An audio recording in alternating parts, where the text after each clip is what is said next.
Hey everyone, Nathan here, Absurd Being, Object-Oriented Reality, Object-Oriented Ontology, Part 2. So the first video we kind of wrapped up on a positive note. And that was really the way I felt when I was reading the book too. It was like, yeah, okay, I mean, this we're off to a good start so far. I kind of agree with all of these ideas, the reasons Harman gives for why science can never be a theory of everything, and even his definition of an object, that kind of middle point between undermining and overmining. I like that. So it was all kind of, everything was going smooth until we come to the second chapter, aesthetics, and the wheels kind of fall off the wagon a little bit here. But we'll see how we go as the video goes on. I'm going to try and reserve judgment until the last video,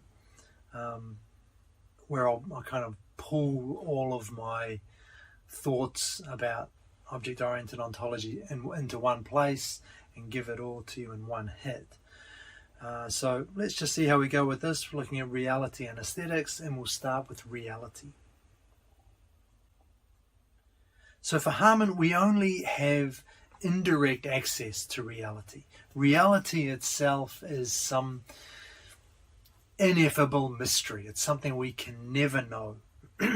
So he's rejecting, in the first place, he's rejecting anything that offers direct access to reality, or that suggests we can access reality directly. So that includes accessing reality through literal propositions. So, for example, science. It includes accessing reality through images, concepts, or ideas. So, an intellectual approach. And it includes mysticism. So, he rejects the notion that there's any kind of direct access through mysticism either, through meditation or some kind of altered states of being or mind. No direct access at all to anything, including ourselves. Okay, so we only ever have indirect access to reality. Fine. Now, if you don't know anything about object-oriented ontology, this might, and if you do, you probably already know this. But if you don't, this probably sounds very Kantian to you straight away, and for good reason, because it is Kantian. And Harman completely endorses Kant's idea of this mysterious, unknowable thing in itself. That is what reality is for Harman. It is fundamentally unknowable. It's this all objects are fundamentally unknowable. They're completely beyond our capacity to grasp. He does claim we do have some kind of indirect access, but even that is it's not going to illuminate reality itself. It's not going to illuminate what the object really is. So he talks about looking for the zero-person aspect of things here, which is to say their reality apart from observation or introspection. I've never been that keen on that way of thinking or talking, this idea that things exist independent of any kind of a viewpoint, of a perspective. And that's why phenomenology appealed to me so much, because it fully embraces that idea. And so Harman's going the exact opposite direction, saying that there is a zero-person aspect of things, and that's what he's trying to uncover, what they really are in and of themselves. Okay, fine, so this is very Kantian. And then kind of leading us in that same direction, I've got a quote which I'll give you, and then we'll have a look at. Each of us is an I, not because we each have a special zoological apparatus called consciousness, but because each of us is something, and that something can never be exhausted by conscious introspection.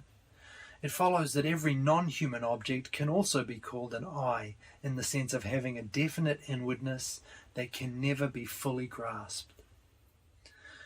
All right, so in this quote, okay, so I'm not an I because of consciousness, because of this mysterious faculty I have called consciousness, but because I am something, because I exist.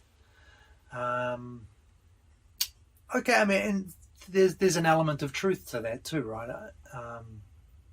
There is a truth to me, about me, that is independent of the fact that I'm conscious. That being conscious is one thing about me that is interesting and that is meaningful, but I can also understand myself as an object, as an existent. And that's what makes me an I, Harman says, that I exist, that I have this depth that cannot be exhausted through conscious introspection. And that means, so then Harman is then taking that same understanding applied to ourselves and applying it to other things, to everything, in fact. So everything, he says, then can be considered an I for the same reason, because there is a depth to everything that is just its existence. So in the same way that I can consider myself an I because I exist, I can also consider any object an I because it exists as well.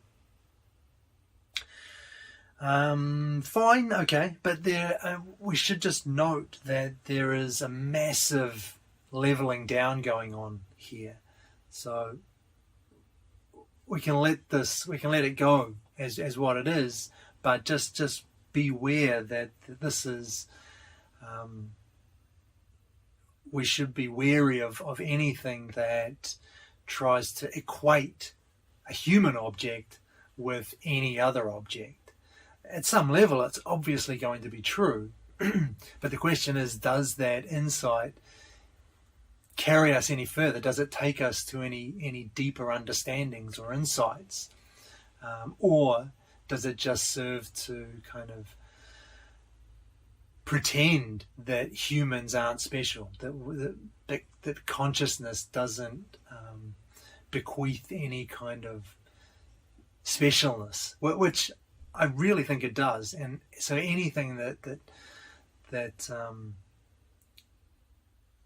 kind of brushes over that specialness is immediately something to be wary of.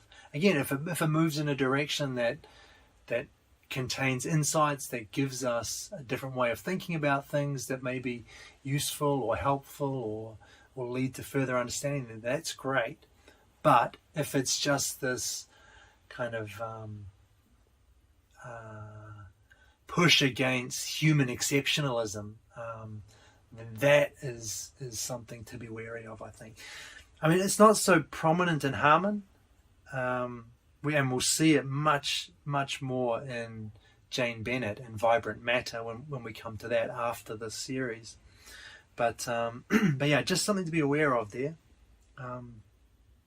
So that's Harman's idea anyway. Reality is unknowable. It's the Kantian thing in itself, and we only have an indirect access to it. And he's kind of introducing this idea of the human I being no different from the I in anything else, which is suspicious, but it's not a big part of where we are just yet, but it is going to be a bigger problem a little bit later. So let's have a look at the second part of today's video, art. So what art is for Harman is precisely this indirect access to reality, this indirect access to the unknowable thing in itself. Art is a language or system of expressive signs whose function is not to tell us about things, but to present them to us in the act of executing themselves. Okay, so that's from the book, but Harman's quoting another philosopher there, Jose Ortega y Gasset, a Spanish philosopher. And fine, language, art is this indirect access to reality. We see this idea. This is not unique to Harman, obviously. Just in the small circle of philosophers that I have focused on, this idea is kind of prevalent. Schopenhauer talks about it. Art is the copy of the idea or the essence of the thing, and for him, music was a copy of the will itself, so had extra importance. But again, this idea that art gets us to the thing. Bergson talked about art revealing things separate from our desires and our goals, from our practical focus. Heidegger, the work of art reveals the being of the being. Levinas says something similar. The art shows us the naked thing, what he called its exoticism. So this is kind of a tried and tested notion of aesthetics.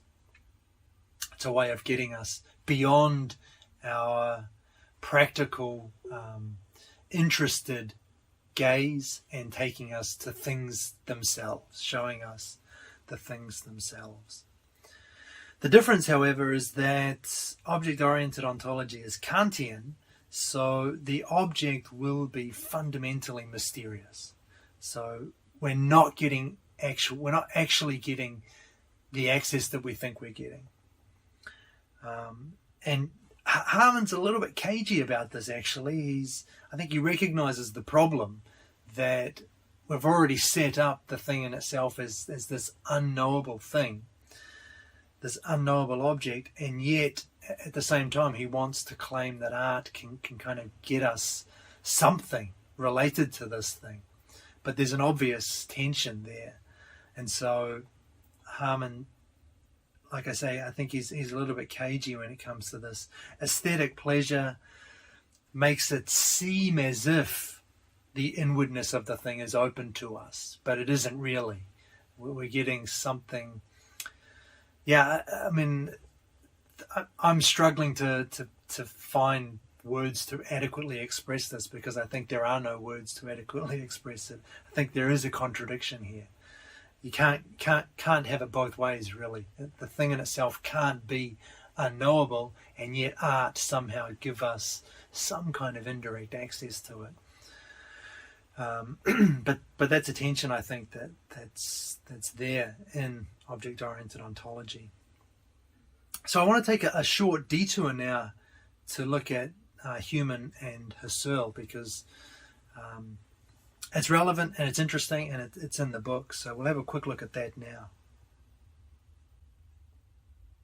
So Harman talks about Hume first and Hume's bundle theory of objects.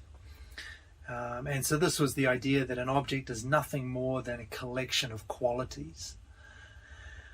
And in fact, Hume said, he said this relating to the self anyway, that when he introspects, he said he can't find a self. He doesn't ever see a self. All he ever catches are feelings or thoughts or sensations.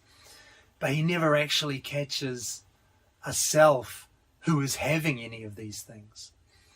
So he concludes from that that's all there is. That's all that's going on, is there are these sensations, feelings, thoughts, but there's no independent, separate self having them. And the same applies to objects. We think we see objects, but actually that's an inference. All we're seeing, all we're perceiving are sensations, qualities, and we're attributing these to some object which we are constructing. There is no actual perception of an object. It's all sensations, and the object is inferred. And that's the bundle theory of objects. And I guess almost the opposite approach to this is Husserl with his phenomenology. And so for Husserl, conscious experience is primarily about objects. That's the primary original experience that we have, is of an object first. The whole, the total of the object first. So he talks about this with his notion of Abschattung, or appearances. So I can look at an object from any number of different perspectives. I can see it in any number of different contexts. And each one of those perspectives or contexts will reveal something different about the object. Just simply put, I can look at it from the front, I can look at it from the back, from the sides, from underneath, and each one of those perspectives gives me a completely different set of sensations. Yet I attribute them all to the same object. And the reason, Husserl says, is because the object comes first. We don't perceive kind of from the bottom up. We don't perceive sensations and then synthesize them into an object which we're just kind of postulating. Rather, we see the object first and then break it down into these appearances. So the object is real, and we're really seeing the object to the things themselves. That was the motto, right? So that's kind of the opposite. For Hume, the bundle theory, an object is nothing more than qualities, so the contents of experience. Whereas for Husserl, the object, conscious experience, is about objects rather than the contents, the qualities of different objects, the different appearances that each relate back to this central object. So in Harman's language, he says Husserl splits the sensual object from the sensual qualities and gives us the sensual object first and foremost. That's the first thing that we encounter. That's the original percept, and any other qualities that we can analyze that percept into, those are secondary. Whereas for Hume denies the sensual object, maintaining instead that all we experience are sensual qualities. Okay, cool. So that's kind of the difference, and that's going to be important as we go on, this idea, sensual objects, sensual qualities, and the distinction between objects and qualities. So Harman's going to kind of fit into the middle, I think, here between Hume and Husserl, splitting the difference in a way. And the way we'll look at that, if we go back to the main thread, is going back to art, looking at metaphor. So metaphor this is what Harman really focuses on in the book as an example of art and this indirect access that it grants us to reality. So how do metaphors work, he asks first. And he wonders, is it a similarity? Is there a similarity between the metaphor and the object? And he says this can't be the case, because if there were a literal similarity between the object and its metaphor, then this would be literal, not aesthetic. There would be no aesthetic experience. It would just be making a factual claim, just stating a fact. So metaphors don't work by similarity. And he gives two essential features that enable metaphor to do its job here: the asymmetry of metaphor and the theatricality of metaphor. So the first one here, the asymmetry. The metaphor, the example that he gives is a cypress is like the ghost of a dead flame. So this metaphor is asymmetrical because it can't be reversed, right? The cypress is the object. The ghost of a dead flame is the qualities that, or is the kind of, it's the metaphor. It's what we're comparing the object, the cypress, to. And we can't reverse this and get the same thing. A flame is like the ghost of a dead cypress. It doesn't work. It doesn't make sense. So that's kind of the first sense of asymmetry. But the bigger idea here, I think, with Harman's asymmetrical claim is that we're separating real objects and sensual qualities.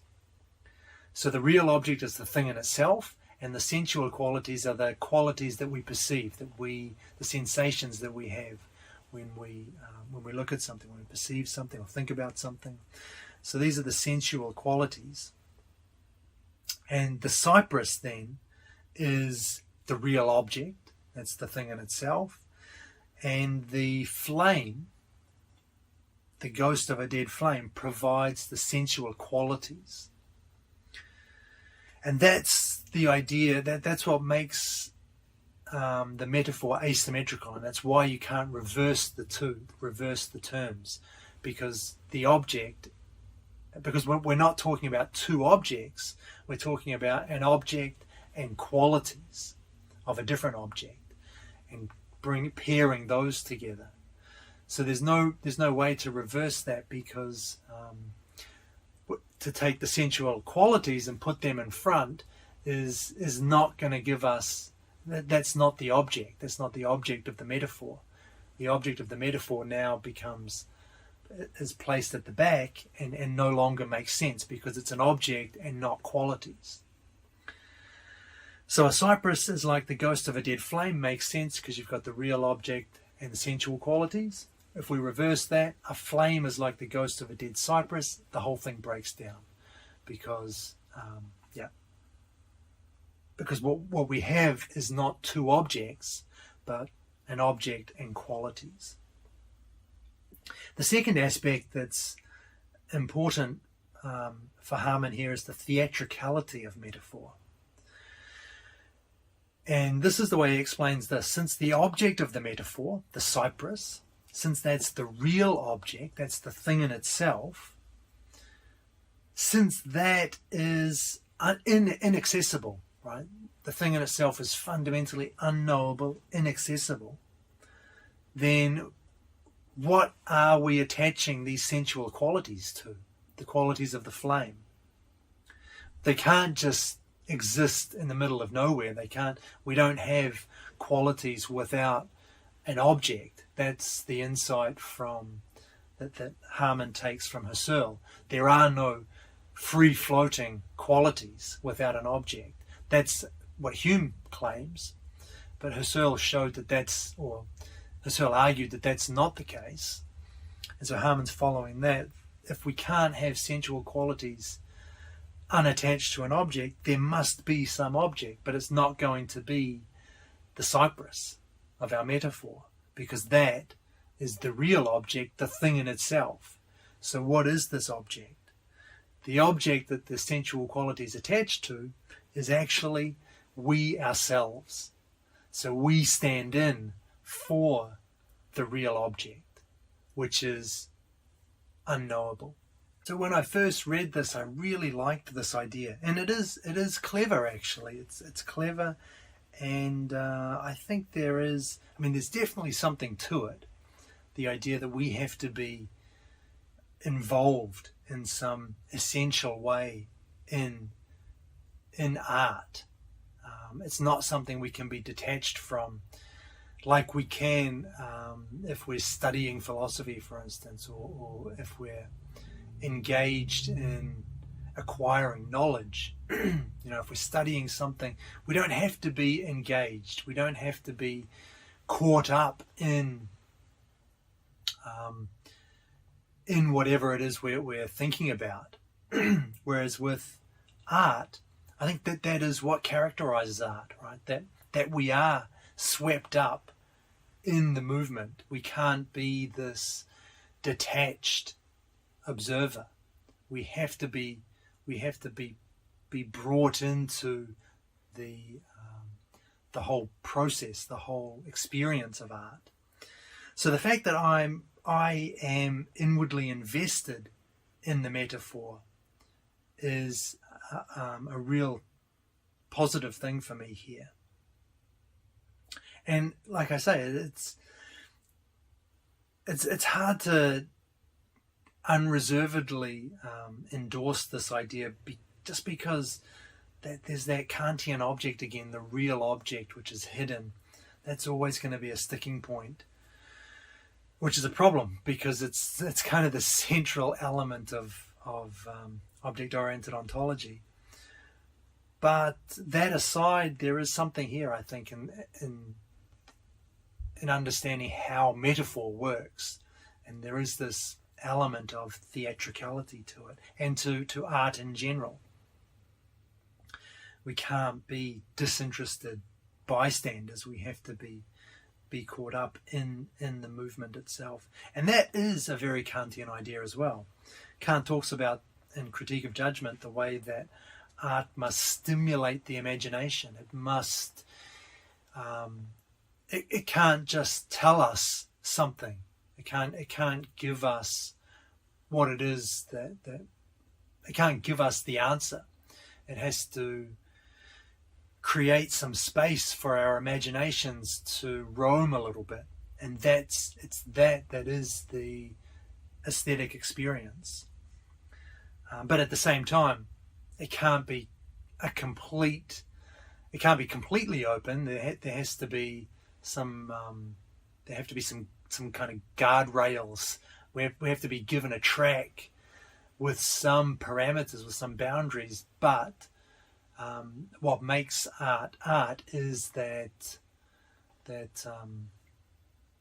the fact that we're invested in it. We take part in the experience. It's not this kind of detached, clinical process. Okay, so that's metaphor. And he summarizes this by giving us 5 features of metaphor. The first is that it doesn't give us thoughts or perceptions about an object, because the object is in itself, it's unknowable. Rather, it gives us something like the famous thing in itself. And that's a quote. And that's another example of the caginess of Harman here, giving us something like the infamous, well, something like. I mean, it's either giving us something like the thing in itself, or it's not giving us anything like the thing in itself. But if the thing in itself is a mystery, excuse me, how is it giving us anything like the thing in itself? Whatever. I'm saving my criticisms to the end, right? The second feature is it's non-reciprocal. And this is because one term is the subject and one is the object. So there's that. So it's non-reciprocal. And the third feature is the asymmetry. And this is the distinction that Harman makes between the real object and the sensual qualities. So those two are very similar, non-reciprocality and the asymmetry, but the distinction is the first one's about subject and object, and the second one is what the subject and object are. The one is a real object, and the other, ironically, the subject is a real object, and the object is sensual qualities. So that's the asymmetricality, the asymmetry. The fourth feature is that I must step in for the absent object, the real object which forever withdraws from us. And the fifth feature, what we have is an act of coupling here, which is actually a new amalgamated reality. The reader as a cypress object, and the qualities, in this case, of the flame. So in art, what we get is this new object, which is real object, me, and the sensual qualities that make up the metaphor. So metaphor then takes us beyond literalism, beyond propositions which seek to describe the thing in relation to a knower, takes us to realism by, and again, this is the caginess, by seeming to give us the thing in its autonomy from other things. So, yeah, some real problems there with whether we actually get to realism, but that's how Harman conceives of metaphor, and as in general of art as this indirect access to the thing in itself. And I mean, it's worth. This is why I wanted to make this video, because in particular I like that the discussion of metaphor here. I think it is kind of clever. He is hampered by this, by sticking to this idea of a real object, but there's some good things in there, I think, nevertheless. So just to wrap up, I want to look at a brief summary of how metaphor works, and then we'll just summarize the video as a whole.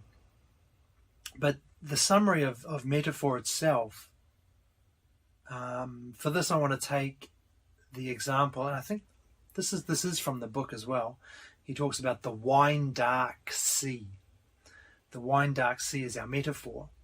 And if we have that metaphor, how it works, this is the breakdown. The sea and the wine are brought together. The wine-dark sea. The sea takes on the dark qualities of wine, so yielding a sensual object and sensual qualities. However, it's impossible to literally ascribe wine qualities to the sea.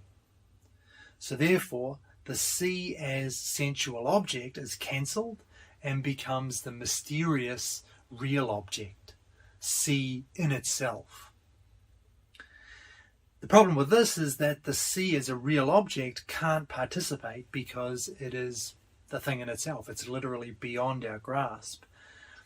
However, since qualities never exist floating unattached to an object, thank you, Husserl, the sea is then replaced by another real object, the beholder, the viewer.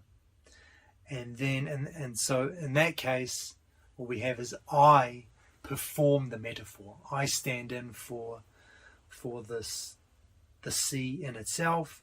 I complete the metaphor. I make the metaphor possible. So that's kind of a quick run through of an actual example of how metaphor works, according to Harman. And there are two kind of consequences as a result of this picture. The first is that we're not justified in believing in anything like a wine-dark sea. We're not justified in believing this because it's not literal. It's not a factual statement. The notion that the sea can be anything like wine is we have no justification to believe that this is true. It's not a literal statement, so we're unjustified in this belief. The second consequence here is that even though there's no justification for believing this metaphor is accurate or describes anything, because it's not literal, at the same time it can't be untrue. And the reason it can't be untrue is because the belief creates its own object in the act of believing it. So remember, we talked, the fifth feature of metaphor was an act of coupling between the reader, as in this case the sea object, standing in for the sea object, and the qualities, being wine dark. So we have literally a new reality, a new object in the metaphor. The metaphor creates a new object itself. And that means that it can't be untrue because it is an object. It's an object that we've created through art, through the movement of aesthetics, in this case metaphor, but it can't be untrue because it's something that, I mean, we've created it. It's as valid an object as any other object. Remember those 4 false assumptions of science, the notion that everything has to be physical, or that everything has to be real in the sense of not being fictional. None of this applies to objects. And the object created here in the metaphor of the wine dark sea is no exception. Just because we can't literally point to the object doesn't mean it's not real, doesn't mean it doesn't exist. The fact that it may not, it may just be a construct of my mind, something that I've created. And in fact, that's what it is. That's what the metaphor is. That's what Harman's arguing. It is just, it's a brand new object being created right now. So in that sense, because it's a new reality, it's a new object, it cannot be untrue. And that means that the grand conclusion is that metaphor and aesthetics more generally is unjustified true belief. Interesting. A couple of places there are a couple of places where you can challenge that, and I think successfully challenge that, but I'm going to hold off. I'm trying to resist the urge to tear into it just yet. So and despite that, there are some good things. So let's try and take the good with the bad where we can. All right, let's have a look at a summary. So the first section was reality, and the main idea here is that this is a Kantian outlook. This is the unknowable thing in itself is central to object-oriented ontology. And because it's Kantian, we only ever have indirect access to reality, to the thing itself. And we only have indirect access through art. And the way that we looked at it here is through metaphor. And Harman's conception of metaphor involved, through the process we talked about, ending up in an act of coupling between a real object, which is me, and the sensual qualities which make up the metaphor. And the conclusion was that this metaphor, art, aesthetics is unjustified true belief. All right, nice. So that's where we'll wrap up for today. The next video we're going to look at, just going to go a bit deeper into object-oriented ontology, very briefly look at his social theory, what he says about politics, ontography. We'll look at that. That's really Harman's, I think, his main contribution to philosophy, if you like. And we'll look at causation and knowledge as well. So there's a little bit to get through in the next video. And the fourth video then that's when I'm going to weigh all of this up and kind of draw some conclusions from it. All right, thanks for listening. We'll catch you in the next video.